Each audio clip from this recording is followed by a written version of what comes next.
Hey, what's up guys? Combat Critique here. Let's take a look at this fight between Tom Aspinall and Marcin Tybura. Let's get started. If we take a look at the records of these two guys, starting with Tom. So Tom has 15 fights. He's won 12 and lost just 3. If we talk about his 12 wins, he has 9 wins via knockout and 3 wins via submission. And if we talk about his 3 losses, he has been KO'd once, submitted once, and he also has one disqualification loss on his record. None of his fights have gone the distance, so he is a pretty exciting fighter. All of his fights usually end in stoppages.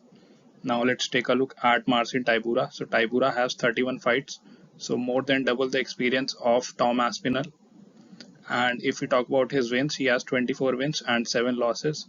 If we talk about his 24 wins, he has 9 wins via knockout, 6 via submission, and another 9 via decision. If we talk about his 7 losses, he has been KO'd 4 times and he has lost 3 times via decision. He's never lost via sub. Now let's talk about the physical statistics and the career statistics of these two guys, starting with the height. So height is 6 feet 5 for Tom Aspinall and it is 6 foot 3 for Marcin Tybura. So Tom Aspinall will have a 2-inch height advantage. Weight, so this fight is at heavyweight and usually Tom weighs in at 256, whereas Marcin weighs in at 249. So both these guys are almost the same weight. If we talk about the reach, so Tom has a reach of 78 inches, whereas Marcin also has a reach of 78 inches. Stance is orthodox for both these guys. And if we talk about the age, so Tom Aspinall is the younger fighter, Marcin Tybura is the older fighter by about 7 to 8 years, and this can play a huge factor in this fight. Tom is pretty young in his career. Now let's take a look at the career statistics, starting with the striking numbers. First up, we have the strikes landed per minute. So this signifies the number of significant strikes that you land on your opponent per minute. That is 7.41 for Tom, which is very high, and it is 3.55 for Marcin. So in this case, a huge advantage goes to Tom. He is landing a lot more significant strikes on his opponents per minute. Next up, we have the striking accuracy, which is 65% for Tom Aspinall and it is 48% for Marcin Tybura. So again, the advantage goes to Tom. He is more accurate with his strikes. Next up, we have the strikes absorbed per minute. This is the opposite of strikes landed per minute, and this signifies the number of significant strikes that you absorb from your opponent per minute. This is 2.87 for Tom Aspinall and it is 3.31 for Marcin Tybura. So in this case, the guy with the lower number has the advantage because he is getting hit lesser. So again, the advantage goes to Tom. If we talk about the striking defense, it is 64% for Tom Aspinall and 55% for Marcin Tybura. So again, the advantage goes to Tom. Overall, all the 4 indicators that we have seen are striking numbers and Tom Aspinall has a clear advantage in all of them. So in the striking department, the clear advantage goes to Tom Aspinall. He is the better striker in this fight. Now let's take a look at the takedowns, wrestling, grappling and BJJ statistics. So first up, we have the takedown average, which is 4.0 for Tom Aspinall and it is 1.39 for Marcin Tybura. So Tom is using a lot of takedowns in his game and he will have an advantage here as well. Takedown accuracy is 100% for Tom Aspinall. Every takedown that he has shot, he has got it. Keep in mind that these stats are from Tom Aspinall's UFC career, which is not a lot of fights. He has not had as many UFC fights as Marcin Tybura. So these can be a little bit off from the actual numbers. If we talk about Marcin Tybura, he has a takedown accuracy of only 33%. So again, based on these stats, the advantage goes to Tom Aspinall. Takedown defense is 100% for Tom Aspinall. Nobody has been able to take him down so far in the UFC, whereas it is 79% for Marcin Tybura, which is pretty good. But again, going by these stats, we will have to give the advantage to Tom Aspinall. Submission average is 2.0 for Tom and it is just 0.1 for Marcin. So again, the advantage goes to Tom Aspinall. So I think this is the first time where all the 8 indicators we have seen point out to just one guy. So Tom Aspinall is ahead on everything. Now let's take a look at the significant strikes by position.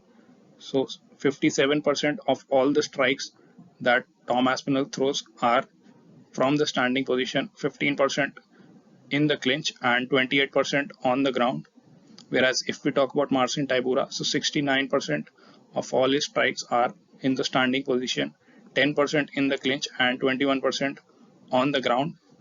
So Tom Aspinall is going more, landing more in the clinch and on the ground, whereas Tybura is pretty much striking in the standing position. Now let's take a look at the significant strikes by target. So 65% of all Tom's strikes are to the head, 15% to the body, and 20% to the leg.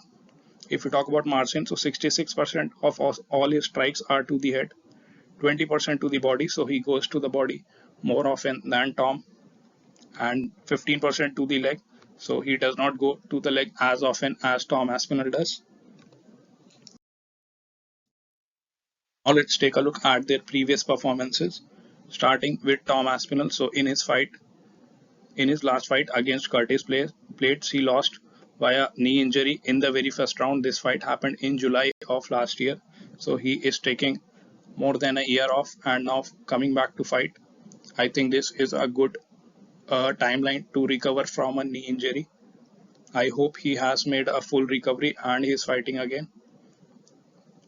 If you talk about his fights before that, he was undefeated in the UFC and he beat Alexander Volkov via submission armbar in the first round. He beat Sergey Spivak via TKO in the first round as well, and he beat Andrei Arlovsky via rear naked choke in the second round. He beat Alan Badot via TKO first round, and before that was his UFC debut where he beat Jack Collier via TKO also in the first round. So this man has had a lot of finishes in the UFC. He is a very exciting prospect to watch. We have seen his record. He has no wins and losses via decision. None of his fights have gone the decision. Now let's take a look at Marcin Tybura. So Tybura in his last fight beat Blagoy Ivanov by unanimous decision.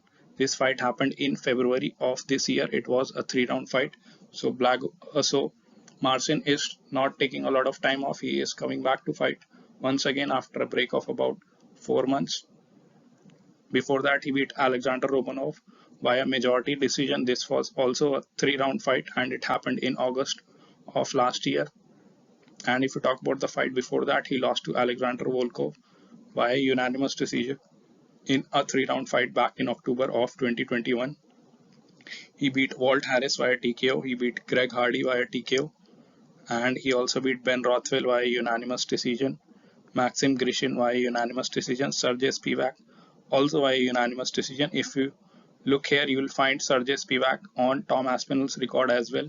Tom beat him in the first round, finished him via TKO. You'll also find Alexander Volkov. Tom also finished him in the first round via an armbar, and Marcin actually lost to Volkov via unanimous decision. I think a lot of people are looking at the stats, and by now it should be clear that the obvious winner in this fight is going to be Tom Aspinall. He will be the favorite in this fight, and rightfully so. He is ahead on all the stats that we have seen. He is the better striker, he is the better wrestler, he is the better grappler.